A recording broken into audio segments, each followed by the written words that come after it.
الطہور شطر الایمان، یعنی صفائی نصف ایمان ہے، کوئی حدیث ہے یا پھر کوئی قول ہے کسی بزرگ کا؟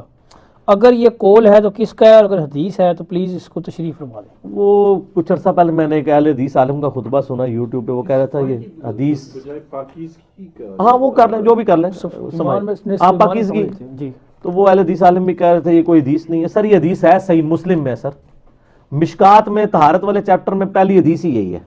مشکات تو سارے نے پڑھی ہے، پتہ نہیں کتنے پہ آگے پڑھی ہے، یہ صحیح مسلم میں حدیث ہے، اور اس کا مجھے نمبر بھی یاد ہے اس لیے کہ اس میں بڑے امپورٹنٹ اگلے الفاظ ہیں، وہ اس سے زیادہ امپورٹنٹ ہے۔ صحیح مسلم میں 534 نمبر ہے اس کا، انٹرنیشنل کنٹینیوس نمبر، اور مشکات میں آپ کو پہلی جلد میں طہارت والے چیپٹر میں، پاکیزگی والے چیپٹر میں ملے گا۔ اس کے آگے الفاظ ہیں کہ القرآن حجت لک او علیک، قرآن یا تیرے حق میں حجت ہوگا قیامت والے دن یا تیرے خلاف حجت بنے گا۔ صحیح، یعنی اگر تو نے قرآن پہ عمل کیا تو یہ تیری سفارش کرے گا، اور اگر خلاف چلا تو یہ تیری شکایت کرے گا، جو مسند احمد میں حدیث ہے کہ قیامت دن قرآن اور رمضان یہ انسان کی شفاعت کریں گے اور اللہ تعالیٰ وہ قبول بھی کر لے گا۔ اور قرآن میں آیا قرآن شکایت کرے گا، نبی الاسلام شکایت کریں گے، سورۃ الفرقان آیت نمبر 30، وقال الرسول یا ربی ان قوم اتخذوا هذا القرآن مہجورا، اے اللہ میری قوم نے قرآن کو پیٹھ کے پیچھے ڈال دیا تھا۔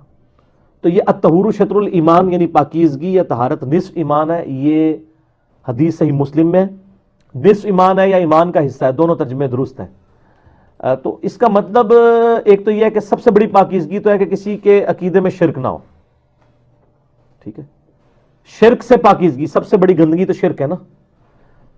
تو یہ قرآن پاک شرک کی یعنی گندگی کو دور کرتا ہے، یعنی ایمان جو بندہ لاتا ہے نا تو وہ کیا کرتا ہے، لا الہ، تمام الہوں کی نفی کرتا ہے، تمام گندگی دور کر کے الا اللہ کہتا ہے، اور محمد رسول اللہ، تمام اماموں کی نفی کر کے محمد رسول اللہ صلی اللہ علیہ وسلم کو اپنا امام مانتا ہے، یعنی تمام نظریات کی گندگی دور کر کے پاکیزگی داخل ہو جاتی ہے اس کے اندر، ٹھیک ہے جی، ٹھیک، صفائی نصف ایمان ہے، ایمان خود صفائی کا نام ہے۔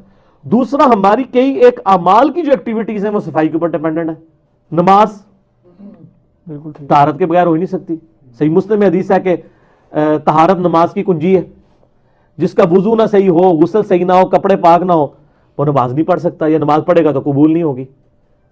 تو آپ دیکھیں نا مسلمان کے تو وضو کے لیے پھر طہارت، یعنی نماز سے پہلے بھی ایک طہارت، ایک تو بڑی طہارت ہے نا غسل، غسل ہو بھی وضو نہ ہو تو نماز کے لیے پھر وضو، وہ بھی طہارت، اس کے علاوہ جو یعنی غیر ضروری بالوں کا صاف کرنا وہ بھی طہارت۔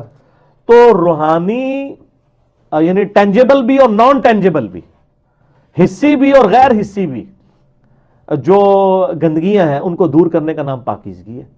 تو نصف ایمان کیا، یہ پورا ایمان بھی ہو سکتا ہے، کیونکہ باقی جو ایمان بچتا ہے وہ بھی اسی کی کورالریز ہیں۔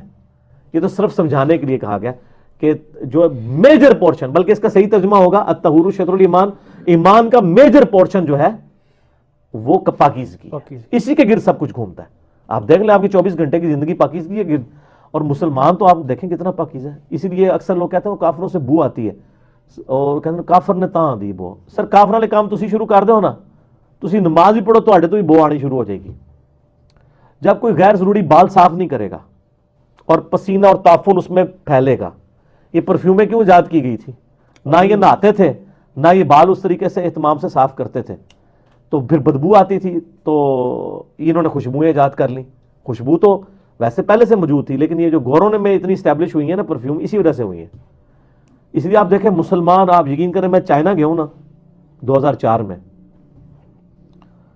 یعنی مسلمان وہاں جو چائنا کے مسلمان ہیں نا اسی شکل کے ہیں، ان سے کوئی بدبو نہیں آتی ہے، جو دوسرے چائنیز ہیں ان سے بدبو آتی ہے، اور ایک ٹپیکل سمیل ہے جو ساروں سے آ رہی ہوتی ہے۔ وہ اسی وجہ سے پاکیزگی کا اہتمام نہیں ہے۔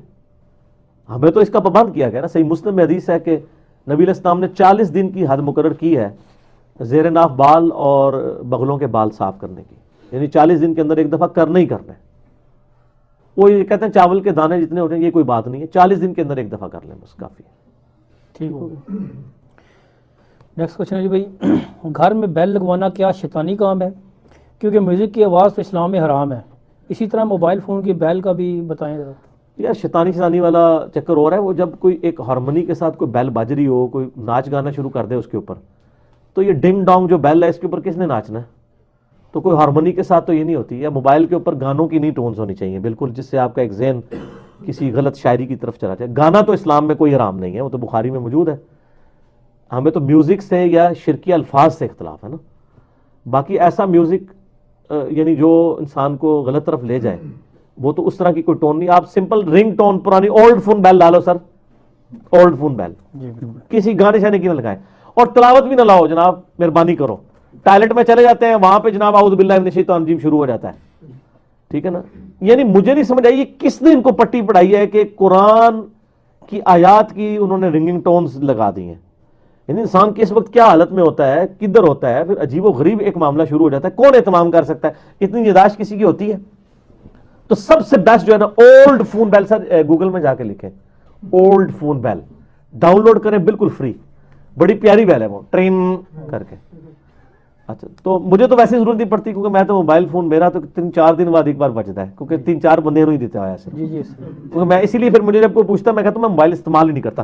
حقیقت بات ہے میں موبائل استعمال نہیں کرتا, کیونکہ نہ ہونے کے برابر ہے نا, کیونکہ میں نے اس کو کوئی ٹول کے طور پہ نہیں رکھا ہوا. ٹھیک ہو.